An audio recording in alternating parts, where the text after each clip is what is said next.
Welcome to the Sacred Emergence Podcast. I'm your host, Michelle Wong, and I'm so thrilled that you're here. This is a place where you'll be guided to living your most aligned life so that your truest, most radiant self can emerge. We'll be jamming on topics ranging from spirituality, entrepreneurship, to wellness and lifestyle design, and everything in between that can support you to grow, evolve, and shine, all the while not taking ourselves too seriously. So if you're ready to step into your leadership, break through limiting beliefs, own all of who you are, and expand in abundance, grab yourself your faith cup of tea and let's dive in. Hey, it's Michelle Wong. Welcome back to the Sacred Emergence Podcast. In this week's episode, I had the pleasure of interviewing Kimber, and I just loved my conversation with Jay. So in this episode, we talk about God in the body. And Jay has such a great way of bringing women to tap back into their body's wisdom. And so here's a short bio from Jay. Kimber guides women back to their feminine energy, divinity through movement and embodied entrepreneurship. I think you'll love this episode. And if you haven't already, please subscribe. And if this resonated with you, I would love for you to share it on the socials and tag both Jay and I. And please follow Jay. All of the ways that you can connect with her are in the show notes. And without further ado, enjoy this episode. Hello, everybody. Welcome back to another episode of Sacred Emergence. It's Michelle Wong, and today I have a beautiful guest joining us by way of Australia. Kimber is such a beautiful, beautiful soul, and I'm so excited for our conversation today. Jay and I met through our business mentor, and I had the pleasure of working with Jay through her mastermind, She Blooms, and really helping me tapping back into embodying my feminine. So welcome to the podcast, Jay. I'm so excited that you're here. Thanks for having me. It's wonderful to be here.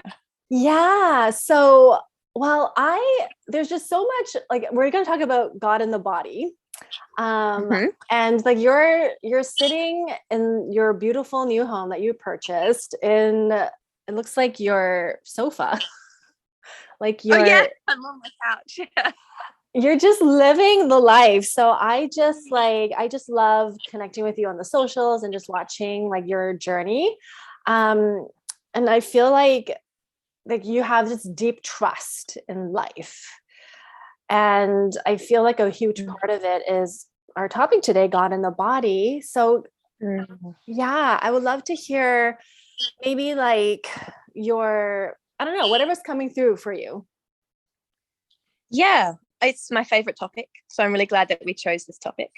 God in the body is probably a culmination of my journey to now.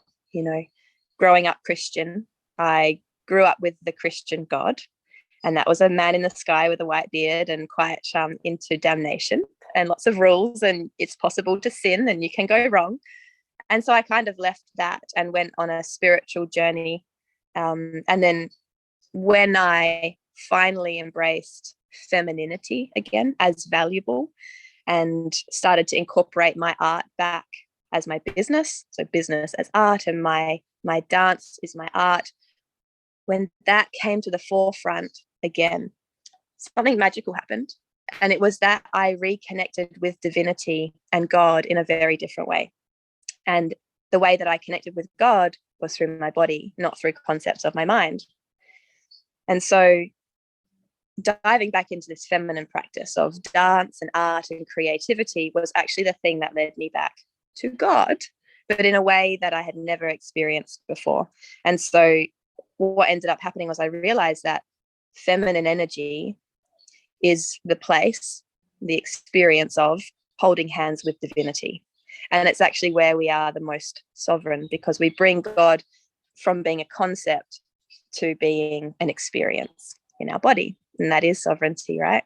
So it's an accidental discovery, helped very much by the beautiful Megan Watterson, who wrote Mary Magdalene Revealed. So Mary Magdalene played a really big role in bridging the gap between traditional Christianity, or how Christianity has sort of, let's say, been butchered and used, and deep embodied spirituality. And a connection with God in the body. So where I'm at now is, what does it feel like to live a life with God in the body? What is that experience, and how do we tap into it, and how do we say yes to it? And this is the biggest thing that I'm exploring right now. How do we say the big yes to living with God in the body? Oh, that is so, so good. Like, it's such a, like, when I first heard you say God in the body, there was like this, like my cells were like, woo, like, I love that. I'm so like, I'm all about embodiment.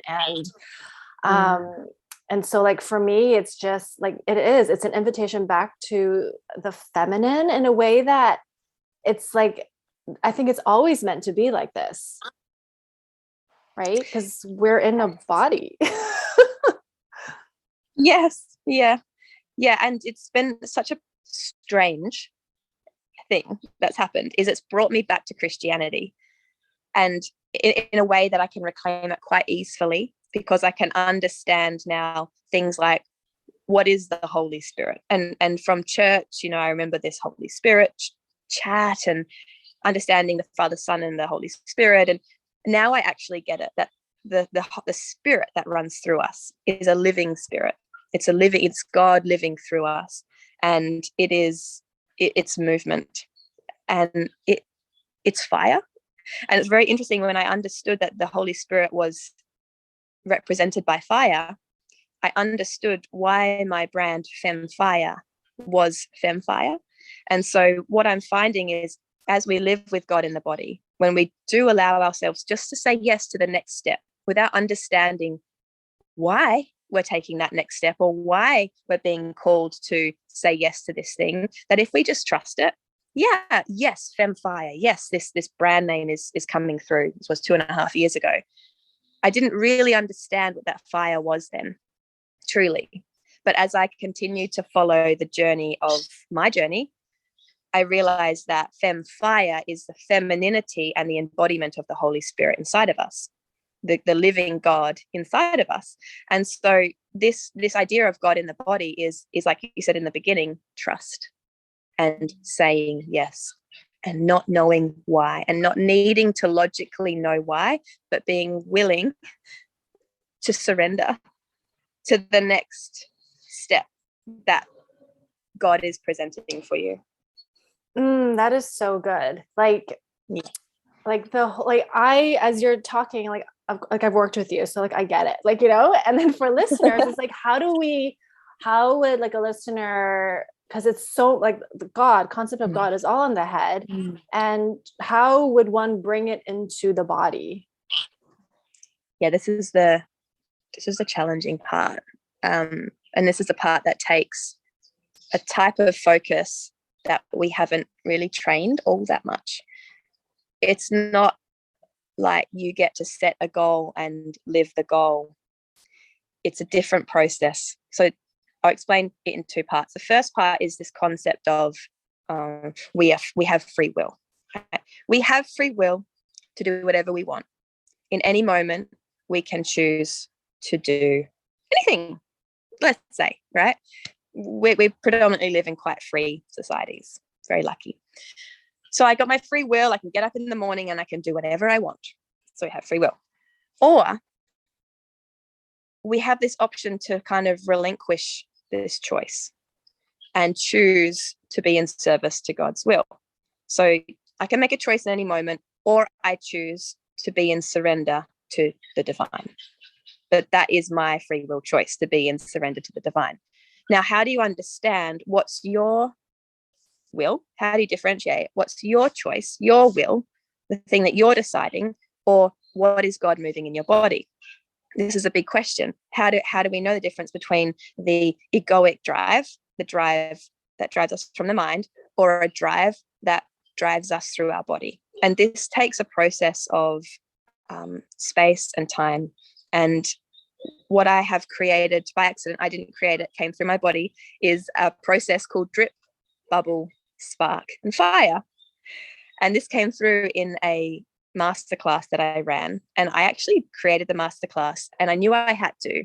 And I had no idea what I was going to teach, but it was very clear. that it was going to be called Messages from Her.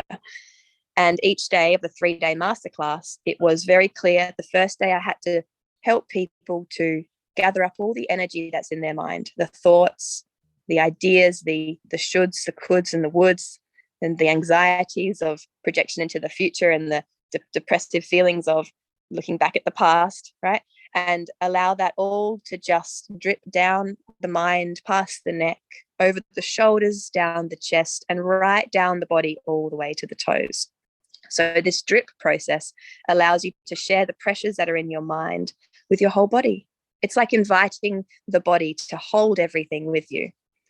It's such an important step of starting to understand how to live in a body, is to live in a whole body, not just a mind. And once you're in your whole body will speak to you. And as your whole body speaks to you, it speaks to you not in thoughts, but it speaks to you in feelings that your mind then serves and translates into thoughts. Like your mind is just the translator, truly, right? It's the thing that translates into language or translates into the masculine direction.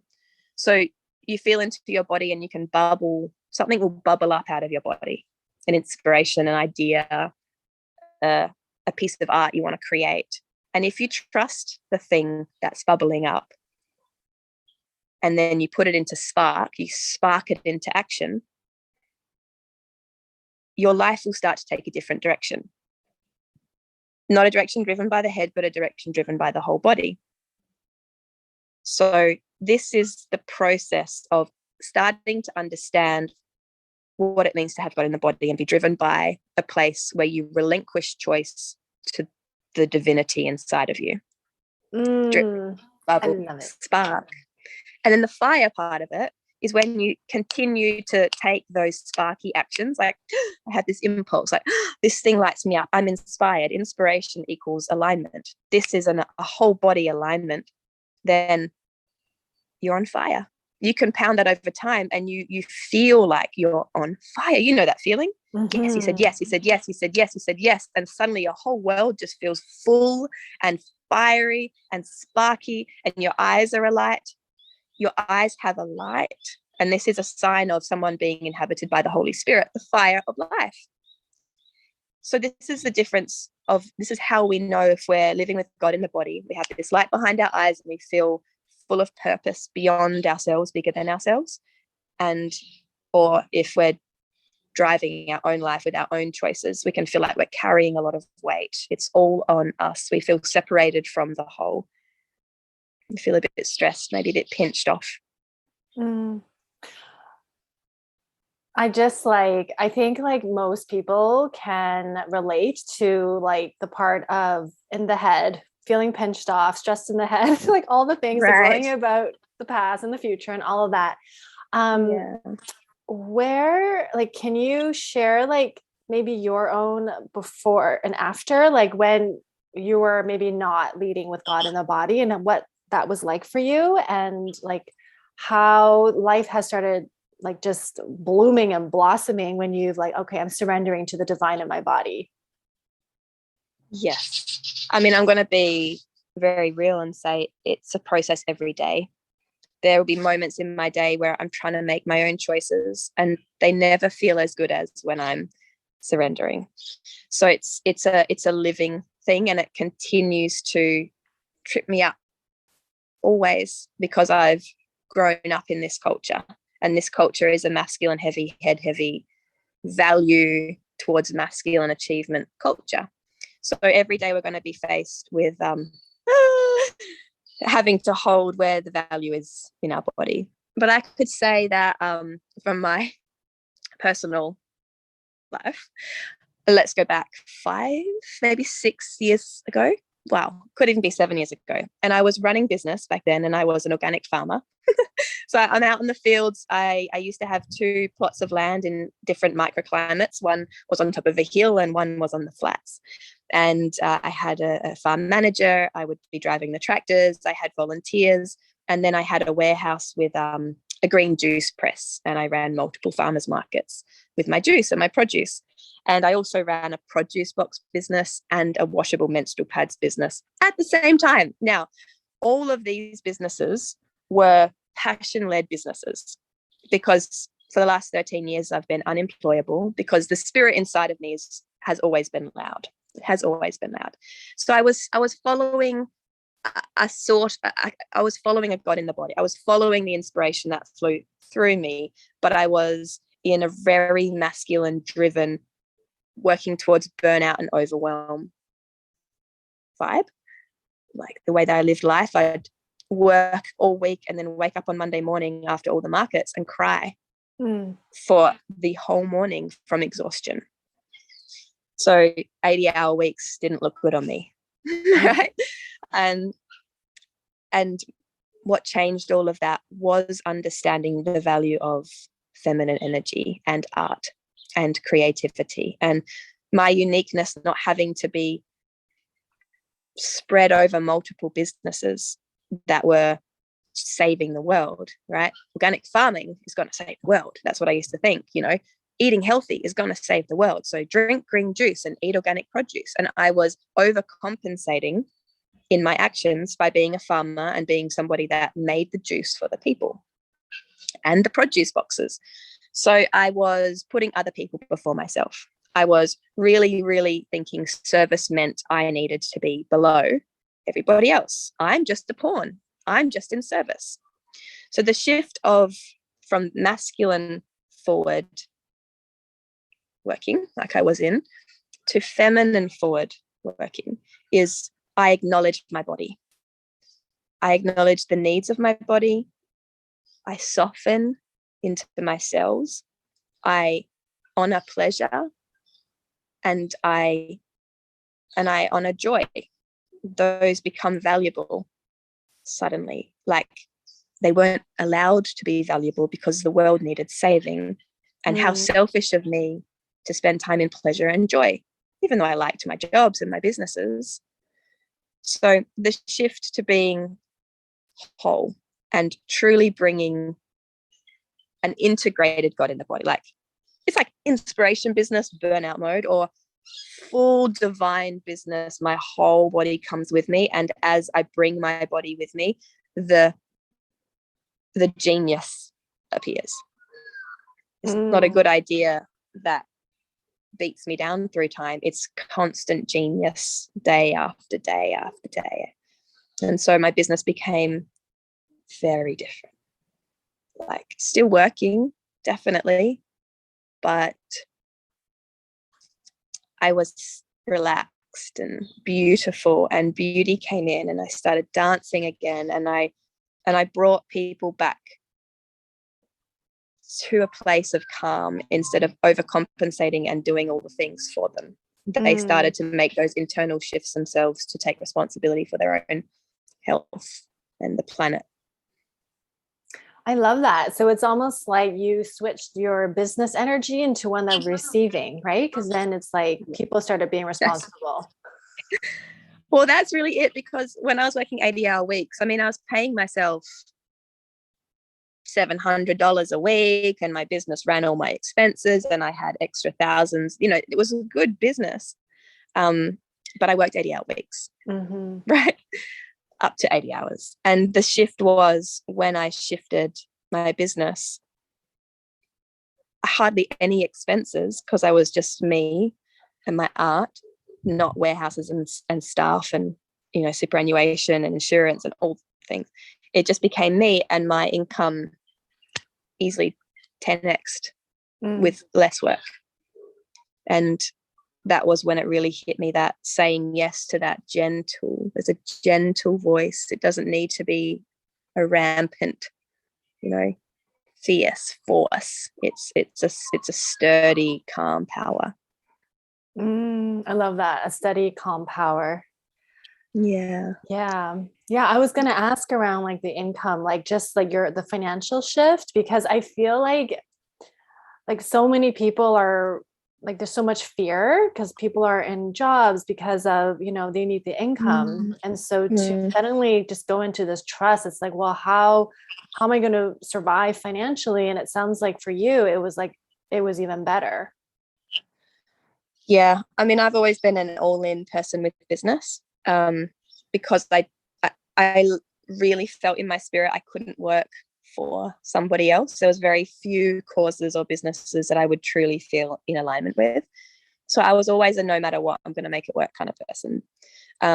But I'm definitely a fan of staying in your job and keeping your root chakra safe. You have to have safety before you have creativity. This is one of my most important recommendations to women, especially women. If your root chakra is off and you're not feeling safe, you can't expect to be prolifically creative. It's just the natural order. Even Maslow's hierarchy of needs sort of points this out.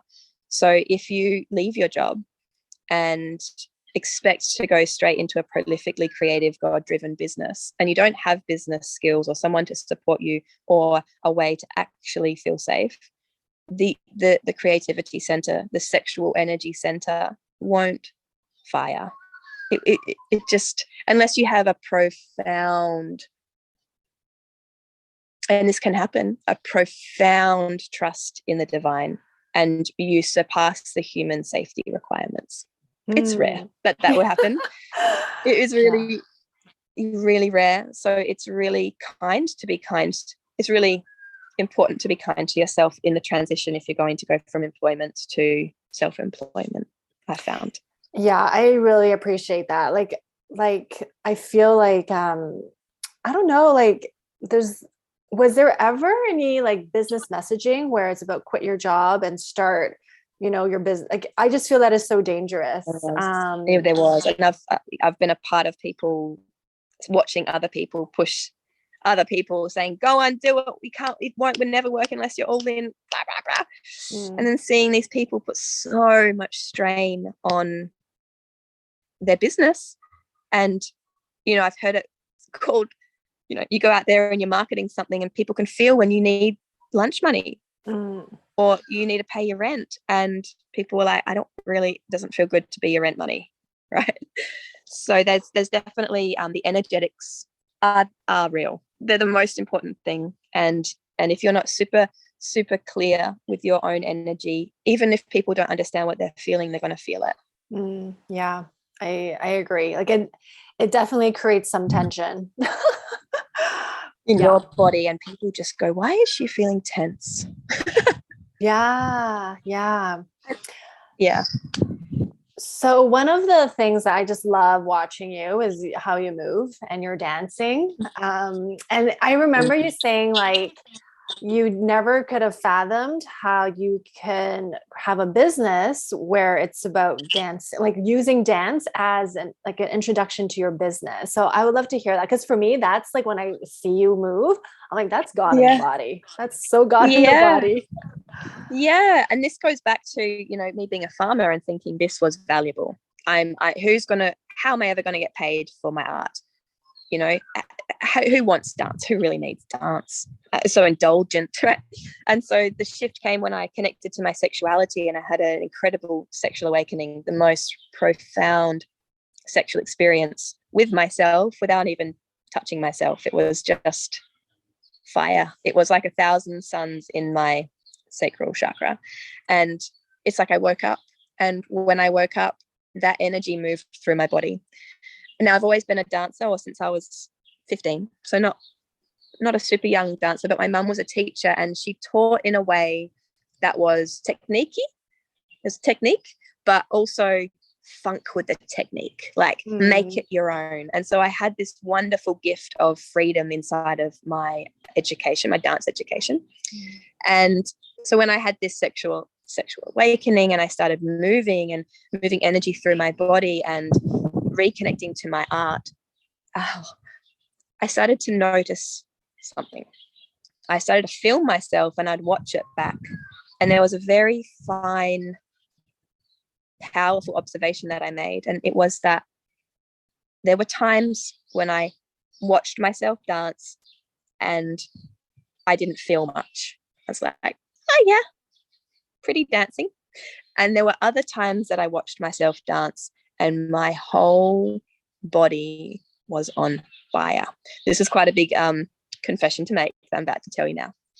One of the first times that I watched myself in that state and I felt fire through my body watching myself, I watched the same dance straight for about 6 hours, over and over and over.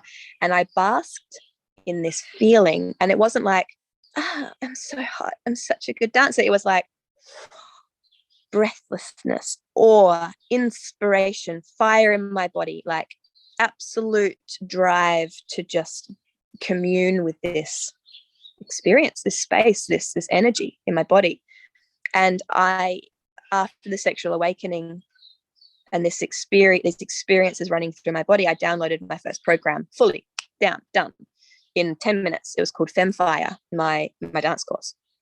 Right? So what I found is that I could tell when I was dancing completely in surrender, like God was dancing my body. God was moving my body. There was no part of me that had any say in what was happening.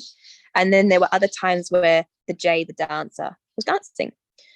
And so what I did and what I train women to do is to tap into the place where God dances your body. Because if you can find that in dance or in art or in any expression, writing, speaking, singing, anything, art, gardening, actually anything, that's how you can train yourself to have God in the body as well. There's another way, right? You can drip, bubble, spark, or you just practice and feel and watch yourself back and become really finely tuned to the difference. Oh, my head's driving that. Oh, my whole body's being danced by divinity right now. So when I dance and I put a divine dance online, it moves, the energy touches other people and it moves inside of their body. And I get messages of people dreaming about me. They get up and they dance spontaneously and they message me and say, whatever's moving you is moving me. People say, I feel like a voyeur. It feels really awkward, but I can't stop watching. People say, you're the best dancer I've ever watched. Technically, I'm definitely not the best dancer. And it's not me. It's not me that they're desiring. It's to be able to feel the feeling of God in their body, because it's truly what we yearn for, even if those words don't feel right because of the trigger around the God word. We're yearning to feel a merging of our human with divinity, because that's where effortlessness and fire and purpose come in beyond anything that we've ever known. And I truly think that that's what we all are all desiring, even if we don't know it. That is just so beautiful. Like I operate a lot. I can operate a lot in my mind. And so it's like to be reminded of even something so simple, like whatever lights us up, like you said gardening or just dancing or whatever, journaling. It's such a beautiful reminder that's like what really pulls our interest and our passion, like that can be the way to ignite like the spirit and the God within us.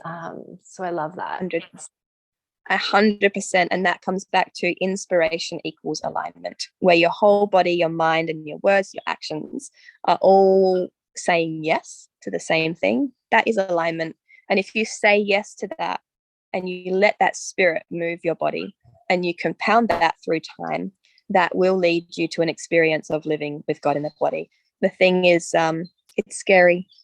It's so scary because it will take you in a direction that you've potentially thought wasn't a good direction. Like with me and dancing, I thought surely this is going to destroy every kind of respect that I have in my community as a businesswoman. Suddenly I'm dancing half naked on Facebook, right?